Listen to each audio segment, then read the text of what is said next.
Hello. Oh, wow. So, as Chris already mentioned, and just right now, John Foey, I am Dayle Dickens, and I am just, oh no, okay, it's okay. I am pumped to be up here today to talk to you about this talk called Inhale. And I don't know about you guys, but when I think about inhaling, I think about all of the Thanksgiving food I inhaled last week, and I really, I miss where Snapchat was big, where everyone would post pictures of their Thanksgiving food, and I just really like to take pictures of my food. So I actually asked for some people in the community to send me pictures of their food, and so I thought I'd share some of the pictures tonight. So first up, we have Mr. Dylan Heap. Looks like a great spread. Next, we have Miss Elizabeth Kelly. Very nice. And then next up, we have the Gillen brothers. Yeah.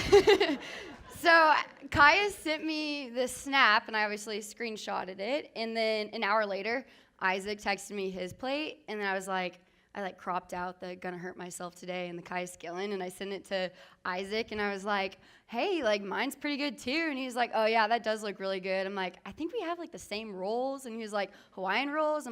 He's like, yeah. And I'm like, our muffins are the same too. And then he was like, wait a minute, is that Caius's plate? So that was pretty fun. But next up here, that is my plate. And as you can tell, I really love vegetables. And don't freak out. I'm not gonna stand up here all night talking to you about what you inhale when you eat and blah, blah, blah, blah. But I would like to share just this really cool thing I found out a couple weeks ago. And that is, I read an article that Michael Porter Jr. and his family are vegan. And I just think that's really awesome. And I don't know, I love vegetables. And this last Sunday, I was actually cooking and I was kind of bored. I'm like, I'm gonna direct message Michael Porter this picture. And I said, if you ever need a plant-based chef, I'll nurse you back to plain. And then I didn't think he'd respond, but he said, swear. And then I was like, wow, this is awesome. And then the next one, oh yeah, I got you with, and I sent some veggies and fruit emojis, and he said, haha, help me. And I was just kind of wow, this is really cool. And then I obviously responded, but he didn't send anything back. That's why it's not up here. So anyways, a little bit about me. I'm a senior. I'm from St. Joseph, Missouri. I'm majoring in marketing and getting my certificate in sales. And my mom is my very best friend. And here's a picture of her from high school with her ex-boyfriend named Dayle. I've told that now too many times, but yeah. Anyways, a little bit more about me. I love to run, as I mentioned. Oh, am I too loud? Okay. As I mentioned, I love vegetables, and I really enjoy doing yoga. In fact, when I saw this talk series, I was breathing. I was like, wow, a talk on inhaling and exhaling. That's awesome. I love to breathe. But yeah, I really do enjoy yoga, and yoga is all about breathing. So I thought we would start this night off with a little breathing exercise. So this is going to take some participation. But what's going to happen here is everyone is going to take a big exhale. And then we're going to inhale through our nose for a count of 3. We're going to hold our breath at the top of our lungs. And then we're going to exhale for a count of 3, making an H-A sound, like you're breathing into a mirror, or a fogging up a mirror or whatever. Yeah, so can everyone do that for me here? All right. So everyone take a big exhale. Let's all inhale for 1, 2, 3. Hold it at the top of your lungs. Now exhale for 3, 2, 1. Awesome. I aspire to be a yoga instructor someday, so I really appreciate the taste of that. Okay, so what is inhale? What does it mean to inhale? The definition of inhale is literally to breathe in, to take in, to draw in, to suck in, or to inspire. And we take a lot in every single day. We inhale a lot daily. Just think about all the things you take in. You consume food, you drink liquids, you listen to music, you go sit in class and learn. Maybe you go spend time with your friends. Maybe you watch Netflix or play video games. Maybe you go for a run or play some basketball at the rec. And maybe even go out to the bars and take in some Como nightlife. The point is, we take in so much on a daily basis. And all of the things I mentioned are good things, or they can be good things. But when all of these things are performed or taken in without a purpose, what point do they serve? So tonight, I'm going to be talking about how crucial inhaling is for our spirituality and sanctity, and talking about how crucial it is to inhale and fill our lives with Christ. And the simplest way I know how to do this is prayer. So when we inhale good and holy things, such as going to Mass and receiving Jesus, praying and spending time with the Lord, and receiving the forgiveness and graces in confession, we are then filled with God's love and can go better live the life we are called to live. And I think sometimes we easily miss this. At least I know I do. We can get so caught up in the doing and the going that we forget to come and be filled with God's love. We forget his promises and that he never leaves us. We forget he is waiting for us every single minute of the day in the chapel right downstairs. And we easily forget in how much he delights when we go and see him and rest in him. And then we continue to forget that he is with us throughout every moment of the day, whether we are here in Mass, in class, eating Chipotle with a friend, whatever it is, he is truly with us always. And I know in my personal life, when I am not inhaling or filling myself up with Jesus and all of the graces he always wants to give us in the sacraments, the things and activities in my life can become tedious. The things in my life, like studying and going to class, yoga and cooking, lose their purpose when I'm not doing these activities in order to better love God and others. When I'm not doing everything I do for the sake of building his kingdom, I easily become stressed and just worn out on doing. So, in Ephesians chapter 5, 15 through 18 here, it reads, "Watch carefully then how you live, not as foolish persons, but as wise, making the most of the opportunity, because the days are evil. Therefore, do not continue in ignorance, but try to understand what is the will of the Lord. And do not get drunk on wine, in which lies debauchery, but be filled with the Spirit." Be filled with the Spirit. You have possibly heard the phrase, "you cannot pour from an empty cup," quite a few times before, and that's probably because it is so true. If we try to do it all on our own, we are going to grow tired and experience burnout. So on the contrary, if we are allowing God to work through us and allowing him to transform us in our hearts, everything in our lives will be filled with purpose. Now, I'm not standing up here to tell you about how I've had this awesome, vibrant, and consistent prayer life all throughout college. This is not the case at all.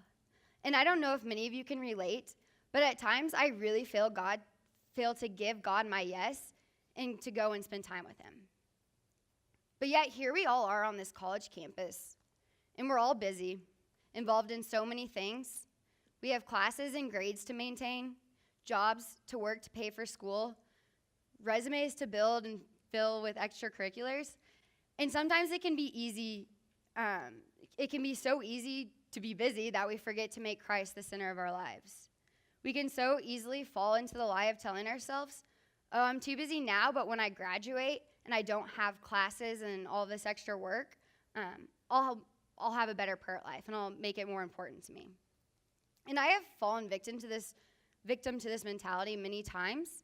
And I'll put off making Christ the center of my life, and I will justify it by saying, "I will be better tomorrow," or "Tomorrow I'll make Christ the center of my life." And I always love the quote, "There's never going to be a perfect time to start something. The perfect time is now." And this is so stinking true. And realizing this really helped me to build a more consistent time for prayer in my everyday life as a college student. The doing and the going has always come easier to me, but the coming and the sitting and allowing God to speak to me is something I really struggle with. And by no means am I now this all-star at spending time with the Lord, but my prayer and building consistency is something I really intentionally worked on in the last year, and specifically this last summer. So this last summer, I had an internship in Little Rock, Arkansas, and I was really excited for a taste of what it was going to be like to be in the real world. All of my life, I've kind of been known to be like the 30-year-old in the 18-year-old body, or however that saying goes. And so I was pumped to get a taste of what this real world experience is like. I was really curious to see what it would be like to keep the fire of my relationship with Christ without the beautiful support of this community we have here. So I set out with this big master plan of how I would go to Mass each morning, confession once a week, join a Bible study, and spend time in adoration daily. Well, that would have been really beautiful, but it was also really impractical. I worked long hours and traveled for work, so I could not do it all. I wanted to go to Mass daily, adoration as well, confession weekly, but there was just not enough hours in the day to make this all happen. So instead, I found other ways to bring God into my everyday life. I would listen to Father Mike podcasts on the way to work. I'd pray a rosary while running. I'd start each morning with a kick butt, blessed is she devotion. Plug, it is awesome. And then I would make it to the sacraments whenever I could. So when I returned to campus and reflected on my spiritual life over the summer, I could see some good efforts, but I know it was not my best and that God is always calling us to more. I definitely could have done it better, but I grew a lot in my faith and I learned a lot this summer as to what it is going to be like to live for Christ in the real world. So I came back to Mizzou knowing I only have 2 semesters left, 1 semester left on this college campus where you can receive Jesus daily in the Eucharist. And you can come visit him in the reservation chapel at any of the time of the day besides when Blake is sleeping. To have the Newman Center right here on campus is amazing. And it's such a beautiful opportunity to grow deeper in love for Christ before being thrown into the real world where life will only be busier. We're all going to be in the real world before we know it, which means we will have full-time jobs, families, and just likely be even more busier. Even busier. There you go. So I finally realized the time is now. The time is now for all of us here to build a consistent prayer life, to give God the time to speak to you daily so he can transform your heart. And as St. Augustine so beautifully said, "My heart is restless until I rest in you." God is the only one who can fill the deepest desires of our hearts. We truly have this God-shaped hole in our hearts that only he can fill. And he needs our yes to do this, our yes to allow him to speak to us and simply to give him all of the praise and adoring he deserves as our Heavenly Father. So why is it important to inhale? Why is it important to pray and spend time with the Lord? Inhaling and spending time with God allows us to grow and fulfill the purpose of our existence, to look more like Jesus and love more so we can spend eternity with him. When we inhale things good and holy, our thoughts, our words, and our actions will reflect this. Which leads me into my next point of how important it is for us to keep our thoughts pure and holy and focused on Christ, so that our words and actions will also be done out of love. So thoughts are powerful. I love the quote. I love a lot of quotes, but what consumes us controls us. We are a product of what we fill ourselves up with.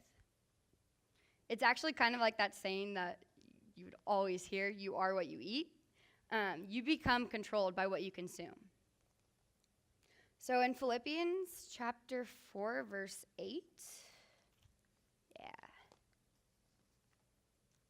it reads, "Finally, brothers, whatever is true, whatever is honorable, whatever is just, whatever is pure, whatever is lovely, whatever is gracious. If there is any excellence and if there is anything worthy of praise, think about these things." We must pay attention to what we consume and ask ourselves if it is bringing us closer to Christ or further away from Christ. We must ask ourselves, what am I paying attention to the first thing in the morning? What am I paying attention to right before I go to sleep? If we want God to be our focus, we must give him our first thoughts. And if we want our minds to be at peace when we sleep, we must keep our thoughts fixed on his promises at night. And I don't know if you've ever heard of this word here. It's pronounced yoga whippy. And it's actually my paw print password, so you can write that down if you want. But yoga whippy is in fact, you don't know the number, so it doesn't matter. But so yoga whippy is not a word, but it's actually an acronym, which stands for you only get out what you put in. So you only get out what you put in. And what we surround ourselves with and take in really does affect us and shape us into the people we are. An example of this in my own life is when I'm running, I really like to think. And I'll often go on a long run and I'll spend time in my head thinking or praying. But recently I've had a bit of a mental breakout on thinking and overthinking. So I've been listening to my old high school / middle school iPod while I run. And I've been listening to some throwback Taylor Swift music. And I love Taylor, and she's a good artist and everything.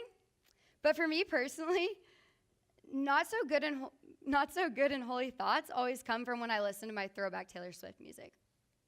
Sometimes it'll make me throw a pity party for my love life, and her music takes me back to my failed middle school relationships and reminisce on when I would get dumped because I didn't have a cell phone yet. Good. Everyone's supposed to laugh at that, so thank you. But the point is, these thoughts can cause me to lose track of clinging to God and the plans he has for my life. And I begin to question where he's leading me. But maybe you can listen to Taylor Swift just fine. And that is awesome. But the point is, I encourage you to pay attention to the lyrics and the music we subconsciously listen to. I encourage you to pay attention to the things you take in and surround yourself with on a daily basis. So earlier I mentioned the Como nightlife. And what a place to be. I once heard that there are like 50 bars in a mile radius of downtown. And that is pretty unreal. And I must say, I am a big fan of Thursdays at Piano. Shout out to Nick Carlson. He's the most fun person. I saw him here. He's the most fun person to go to piano with. Oh, there you are. It's a good time. But I almost always have a great time there, seeing so many people. But there's also been times where I've gone out and I've not had a great time out, where I've had a drink too many, and in retrospect, I can see that during these times, my heart was not in a good place and my prayer life was suffering. And college is fun. Going out is fun. But it is also important to remember that we are called to be disciples of Christ every moment of each day. And it's not a call we can put on when we're in class or at Newman and take it off when we go out or go drink with our buddies. We are called to be bold and to be Catholic and to be a witness to Christ in every aspect of our lives, to everyone in our lives. And of course, this takes denying ourselves because we are called to something more. We can be a witness to Christ in many ways in the drinking scene on our college campuses. This could look like only having a few drinks with our friends because we know we are called to more than getting drunk. Or passing up on drinking and still going out with our friends, just enjoying their company. This could also look like passing up on the opportunity to get a fake ID or being a witness by not participating in drinking because you're underage. I know college only happens once, and that is fun and it can seem normal to party and drink, but I don't want any of us to forget that we are called to way more, and that it is so much easier to live out this call with the support of each other. So maybe you do know the feeling of a night after too much drinking, or a night filled with gossip or watching sexual or violent movies. But maybe you also know the feeling after having a great conversation with a friend, an awesome time in prayer, or a fantastic experience at an Awakenings retreat where you leave feeling so filled and so loved. What we take in or inhale and surround ourselves with really does affect us and shape us into the people we are. If we are desiring to be good and holy disciples of Jesus, we must pay attention to the things we are filling ourselves up with. We must pay attention to what we inhale each and every moment of the day. So, like literally on Sunday, I listened to a really bomb Father Mike podcast, and it was called A Life of Significance. And so Father Mike really had some straight fire points that I want to leave you all with. So I think they're going to come up here. Awesome. So 1, God's call to us is to not first go outside, but to first go inside. And 2, we must focus internally in order to change the external. And then 3, God changes our hearts to change the world. Let us all let God into our heart. Let us all inhale all things good and holy so that God can change the world through us. Now, real quick, back to that breathing exercise one more time. If you guys would participate one last time, I'd like everyone to take a big exhale. Okay, so now let's inhale for 1, 2, 3. Now hold your breath and come back next week and hear Tommy McAndrews talk about exhaling. Thank you.